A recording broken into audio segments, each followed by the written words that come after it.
안녕하세요. 많은 사람들의 삶에 영향을 미치는 제약바이오의 작고 다양한 변화들을 살펴보는 지명TV입니다.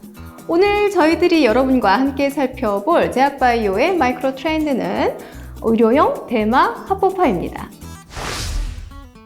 자, 2018년 11월 달에 저희가 의료용 대마 합법화법이 통과했습니다. 벌써 1년이 지났는데요. 그 사이에 어떤 변화가 있었을까요? 그 다음에 현재 어떤 문제에 봉착해 있을까요? 그 다음에 이런 것들은 어떻게 개선할 수 있을지에 대해서 한국의료대마운동본부 강성석 목사님을 모시고 이야기를 나눠보도록 하겠습니다. 목사님? 예. 저는 방금 소개받은 한국의료대마운동본부의 대표를 맡고 있는 강성석 목사라고 합니다. 오늘 이렇게 이 자리에 불러주셔서 너무나 감사합니다. 네. 목사님하고는 저희가 이제 얘기를 깊게 한번 들어가 보고요. 오늘 또 같이 이야기를 나눠주실 오픈 이노베이션 전문가 박병화 박사입니다. 네, 안녕하세요. 아마 지난번에 진행을 했을 때 이야기를 많이 안 하셔가지고 주변 분들이 많이 실망하셨다고. 네, 제가 좀 과묵한 편이죠. 자, 오늘은 이 분야는 좀 박사님도 되게 재미있어 하시는 분야 아니세요? 예, 맞습니다. 네. 그래서 저희도 되게 기대가 많은데 일단 이게 굉장히 요즘 핫한 이슈죠. 네, 맞습니다. 여기 오실 때도 이미 다른 여러 곳에서 인터뷰를 하고 오신 걸로 제가 알고 있는데 오늘 어떠셨어요? 제가 사실은 보건의료 전문가도 아니고 잠깐 제가 의료인 면허가 있는 것도 아니고 저는 종교인이고 그쵸, 목사님이시죠? 네, 종교인이고 저는 이제 한국에서 말하면 환자 가족을 대표하고 있는 그런 역할을 하고 있는데 지금은 약간 또 싱크탱크에 에서 이제 또 하는 역할을 맡고 있어가지고 점점 일이 커지고 복잡해지지 않으세요? 예, 그래서 사실 오늘 이 자리도 처음에 인터뷰 오늘 이 자리를 만들어 주셨을 때 한국에 많은 보건 의료 전문가들이 많을 텐데 이런 제약회사나 다른 이제 교수님들 중에서도 이런 관련 코멘트를 아예 거부를 하시거나 모르시는 분 많아서 저한테까지 이렇게 인터뷰 왔나라는 생각이 들고 사실은 이거는 제가 오늘 제가 모르는 거를 말씀드릴 수는 없고 제가 아는 안에서는 한 100% 좀 이야기를 좀 해보고자 합니다. 모든 걸 솔직하게. 예. 강 목사님의 진솔한 이야기를 듣기 전에 우리도 이 이야기를 잘 이해하기 위한 사전 학습을 진행해 보도록 하겠습니다. 일단 여러분들이 이해하셔야 하는 것은 마약과 마약류의 차이를 이해하는 것이 그 시작이 될 텐데요. 마약과 달리 마약류라는 것은 마약과 더불어 향정신성 의약품, 대마 이 모두를 포함한 의미입니다. 그렇다면 마약, 향정신성 의약품, 대마가 마약류로 통칭되는데 이 마약류의 의미는 무엇일까요? WHO, 즉 세계보건기구의 정의에 따르면 의존성, 내성, 금단 증상이 있어서 개인뿐 아니라 사회에 해악을 미치는 약물을 의미합니다. 자, 그렇다면 각각에 해당되는 내용을 좀 더 면밀하게 살펴볼까요? 마약은 일반적으로 생약에서 추출되는 천연 마약과 화학적으로 합성되는 합성 마약 이 두 가지로 분류될 수 있는데요. 일부 마약들은 의료용으로 활용되고 있는데 전문의의 처방에 따라 말기암 환자나 수술 이후의 진통제 혹은 진해 거담제 등으로 활용되고 있습니다. 향정신성 의약품은 사람의 중추신경계에 작용하는 것으로 이를 오용하거나 남용하는 경우 인체에 심각한 위해가 있다라고 인정되는 물질입니다. 향정신성 의약품은 오남용 의료와 의료적 사용에 따라서 다음 네 군으로 나뉘고 있는데요. 가끔 사이면을 장식하는 LSD, 그 다음에 필로폰이라고 불리는 메트암페타민 같은 경우는 오남용의 우려도 높고 의료적 사용도 제한된 아주 위험한 약물입니다. 하지만 나머지 약물들은 전문의의 처방에 따라서 의료용으로 처방이 가능한 약물들인데요. 여러분이 잘 알고 있는 프로포폴이나 졸피뎀 같은 경우는 가끔 문제는 일으키긴 하지만 분명히 임상적 유용성이 있는 약물이고요. 수면제로 활용되는 페노발비탈이나 진해거담제로 활용되는 덱스트로메토르판 같은 경우는 임상에서 활용 빈도가 높은 의약품입니다. 그렇다면 대마는 어떤 것일까요? 대마는 대마의 잎과 꽃에서 추출되는 물질을 의미하는데 일반적으로 이런 물질들을 카나비노이드라고 부릅니다. 카나비노이드는 60여 종에 이르는데 이 중에서 우리가 관심 가질 만한 주요 성분으로는 다음 두 가지가 있습니다. 첫 번째는 CBD, 카나비디올이라고 불리는 것이고요. 이는 대마의 임상적 효과를 나타내는 성분인데 의존성은 없다고 합니다. 그리고 나머지 하나는 THC라고 불리는 물질인데요. 이는 델타-9 테트라하이드로 카나비디올의 약자입니다. 이 성분은 대마의 환각 성분입니다. 그래서 THC 함유 비율에 따라서 의료용 대마, 그 다음에 기호용 대마, 우리가 마리화나로 부르고 있죠. 이 기호용 대마의 구분이 이루어지는데요. 환각물질 성분인 THC가 0.3% 이하로 들어간 대마를 일반적으로 의료용 대마라고 하고요. THC가 5에서 35% 정도 들어갔을 때 우리는 이것을 기호용 대마 또는 마리화나라고 부릅니다. 참고로 해시시라는 것이 있는데요. 이 해시시는 대마 암그루의 꽃 이삭과 상부에 잎에서 분리된 호박색 수지를 의미하는데 이것은 마리화나보다 THC 성분을 더 많이 함유하고 있다고 합니다. 당연히 환각작용이 훨씬 더 강해지겠죠. 자, 그러면 오늘 주제는 의료용 대마 합법화잖아요. 그러면 이것과 관련된 외국의 상황을 살펴보도록 하겠습니다. 자, 멀리 가지 말고 미국을 한번 살펴보도록 하겠습니다. 2019년 기준으로 미국 50여 개 주 가운데 33개 주가 의료용 마리화나를 합법화하고 있습니다. 옆에 표를 보시면 2014년도 기준으로 의료용 대마가 허용된 주의 이름과 허용된 연도를 적어보았습니다. 미국에서는 암, 녹내장, 에이즈, 만성질환, 심한 통증이나 멀미, 발작 등을 포함한 쇠약 증세에 의사의 처방에 따라서 사용 가능하도록 되어 있는데 환자 한 명당 성숙한 대마 3온스 이하로 제한하고 있고 의료용이라고 할지라도 공공장소에서의 사용은 일체 금지된다고 합니다. 이때 대마를 처방하는 의사는 주 공안국에 등록해서 등록증을 발부받아야 한다고 합니다. 사실 대마가 의료용으로 합법화가 되어 있다는 것과 별도로 대마가 유해하냐 그렇지 않느냐에 대한 의견은 매우 대립적입니다. 이때 대마라는 것은 의료용과 기호용을 분리한 개념은 아닙니다.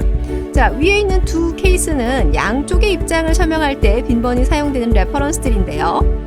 대마가 유해하다라고 주장하는 입장에서는 대마가 정신분열병의 위험성을 증가시켰다. 코스타리카에서 연구한 결과에 따르면 비사용자와 심한 대마 사용자를 비교한 결과 안정적 직장과 보수에서 차이가 있었다. 그리고 뉴질랜드 청소년을 대상으로 대마의 의존성과 폭력의 상관관계를 검토한 연구 결과가 대마 의존도가 폭력을 280%나 증가시켰다라는 결과를 이야기합니다. 하지만 대마가 무해하다라고 주장하는 분들은 영국의사협회의 의견을 많이 인용하는데요.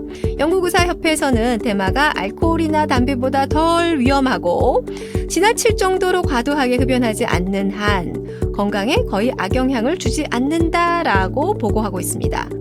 실제로 미국 약물중독연구소에서 발표된 약물의 위험도를 비교한 자료를 살펴보도록 하겠습니다. 이 약물의 위험도 자료는 의존성, 금단성, 내성, 강화성, 독성을 기준으로 살펴봤는데요. 헤로인이나 코카인은 당연히 이 모든 영역에서 매우 위험하다라고 표시가 되어 있습니다. 근데 재미있는 건 많은 분들의 기호품인 니코틴 또는 알코올 또는 카페인에 비교해서도 대마가 그리 위험한 편이 아니라는 점이죠. 매우 놀라운 거는 대부분의 사람들이 하루에 한두 잔 정도 섭취하는 커피에 포함된 카페인에 비교해서도 의존성, 금단성, 내성이 낮다라는 점입니다. 자, 그러면 이러한 기초 지식을 가지고 강 목사님의 이야기를 들어보도록 하겠습니다. 신창현 의원이 발의를 했다고 하는데 사실 저희가 신창현 의원실을 빌린 거고 저희 한국의료대마운동본부가 여기서 국회에 가서 의원실을 통해서 발의를 시킨 겁니다. 박수 한번 칠까요? 네. 그래서 이제 법 시행은 2019년 3월 12일부터 시행이 됐는데 네. 그럼 3월 12일부터 오늘이 그러니까 법 시행이 지금 8개월이 지났는데 뭐 솔직히 말씀드리면 법 시행 전하고 달라진 게 하나도 없습니다. 예. 그러니까 저희가 그 바뀐 모법, 마약류 관리의 법률 개정된 법률에는 저희가 딱 네 글자 추가한 겁니다. 네 글자가 뭐라면 그전에는 마약류 관리에 관한 법률에서 마약류는 뭐냐면 마약, 향정신성 의약품, 대마가 있습니다. 근데 일부 마약이나 향정신성 의약품은 약물 의존성이나 중독성임에도 불구하고 의료인이 처방을 할 수가 있습니다. 근데 대마는 의료 목적으로 쓸 수가 없었어요. 그런데 그러니까 그 모법을 보시면 딱 4글자 추가입니다. 대마도 의료 목적으로 쓸 수 있어야 된다고 국회에서 이제 법을 개정을 했고, 그러면은 결국 의료용 대마 합법화라는 건 결국 어떤 의미가 하면 대마도 의료용으로 쓸 수 있다. 이게 그냥 딱 그 멘트네요. 딱 4글자 추가한 거죠. 마약류 관리에 관한 법률 일부 개정안은 다음과 같습니다. 대통령령이 정하는 바에 따라 식품의약품안전처장의 승인을 받은 경우 대마를 의료 목적으로 수출입, 제조, 매매하거나 섭취할 수 있다. 4글자 추가한 거면 그러면 이제 그다음에 프로토콜이 어디 있다면 정부가 바뀐 그 개정안을 국회가 제출한 정부로 보내면 정부가 그거에 따른 시행령하고 시행 규칙을 만들어야 돼요. 그러면 시행령 그러면 마약류 관리에 관한 법률에 대한 시행령과 시행 규칙을 어디서 만드냐면 식품의약품안전처에 그다음에 그 안에 의약품안전국에 안에 마약정책과에서 시행령과 시행 규칙을 만들어서 국회에서 이렇게 어떤 새로운 법이 개정이 되었으니 그거에 맞는 우리가 규칙을 만들어서 시행령을 공포를 해야 됩니다. 자, 그때 지금 2018년 7월에 나온 식품의약품안전처에 이제 본인들이 생각하는 컨셉이 3가지로 요약이 됐어요. 일단 대체 치료 수단이 없는 뇌전증 등의 희귀 난치 환자에게, 환자는 이런 환자들. 그 다음에 2번째, 해외에서 허가된 대마 성분의 의약품을, 그 다음에 3번째는 자가 치료용으로 수입할 수 있다. 어떻게 보면 이제 식약처에서는 이런 컨셉으로 보는 것 같아요. 근데 이 식약처의 2018년 7월 발표가 맞서 말해 3개가 다 업을 성설이 말이 안 돼요. 잠깐, 왜 말이 안 되는지는 조금 이따 생각을 해보고. 자, 그럼 어차피 지금은 시행령에 따라서 지금 진행이 되고 있죠? 네, 맞습니다. 네네. 그렇다면은 지금 처방을 받을 수 있는 환자는 뇌전증 환자라고 저희가 정의를 해도 될까요? 아니죠. 어떻게 보면 될까요? 그거는 식약처가 국회에서 바뀐 그 모법을 자의적으로 유권 해석을 그렇게 한 건데, 그거는 모법을 너무 한정적으로. 일단 너무 좁게 해석을 한 거다. 뇌전증 환자라고. 그러면 식약처가 사실은 이거를 국회를 무시하고 국민을 무시하는 약간 반헌법적인 지금 행위를 하고 있는 거예요. 그러면 일단은 이 시행령으로 봐도 일단 전문의가 뇌전증 등 플러스 여러 필요하다고 생각되는 환자들에게 해외에서 허가된, 그때 해외에서 허가된 약이 몇 개 없죠? 그러니까 보면 전 세계에 사실 많은 제약회사가 있고, 많은 제약회사가 뭐 천연물에서 추출을 하거나 아니면 화학적으로 합성을 해서 만든 그 약품을 하는데, 그러면 그 식약처가 사실은 이렇게 발표한 대마 성분 의약품으로 해외에서 허가된 성분이 도대체 몇 개가 있냐? 그러면 4개밖에 없습니다. 자, 그렇다면 다시 한번 마약류 관리에 관한 법률 개정안과 식약처의 시행령의 차이를 확인해 보도록 하겠습니다. 첫 번째는 어떤 환자가 대마의약품을 처방받을 수 있는가라는 부분인데요. 개정안은 특정 질환으로 제한하지는 않았습니다. 하지만 시행안에서는 대체 치료 수단이 없는 뇌전증 등 희귀 난치 환자로 제한되어 있습니다. 두 번째는 그렇다면 의료 목적으로 사용할 수 있는 대마 제품이 어떤 제품인가 라는 부분인데요. 시행안에서는 해외에서 허가된 대마 성분 의약품으로 제한하고 있습니다. 들으신 바와 같이 해외에서 의약품으로 허가된 제품은 총 4개뿐입니다. 대마 제품이 식품이 아니라 의약품으로 허가되었다라는 것이 어떤 의미인지 이후 강 목사님의 이야기에 따라 추가적인 설명을 드리도록 하겠습니다. 세 번째 차이를 살펴보면 개정안에 따르면 대마를 의료 목적으로 수출입, 제조, 매매, 섭취할 수 있다 이렇게 되어 있는데, 지금 개정안을 보면은 해외에서 수입된 대마 의약품을 수입만 할 수가 있습니다. 그 얘기는 국내 제조와 수출은 불가능하도록 되어 있다라는 의미겠죠.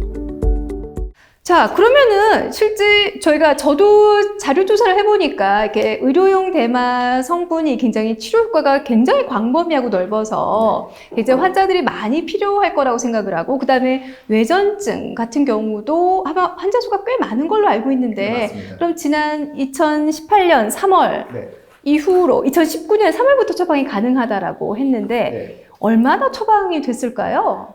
지난 이번 국정감사 때 네네. 예, 남은순 의원실에서 식약처에다 이제 그 관련된 문서를 관련된 10월 때까지 얼마나 처방됐냐? 총 몇 환자한테 처방해야 되니까 443건입니다. 생각보다 굉장히 적네요.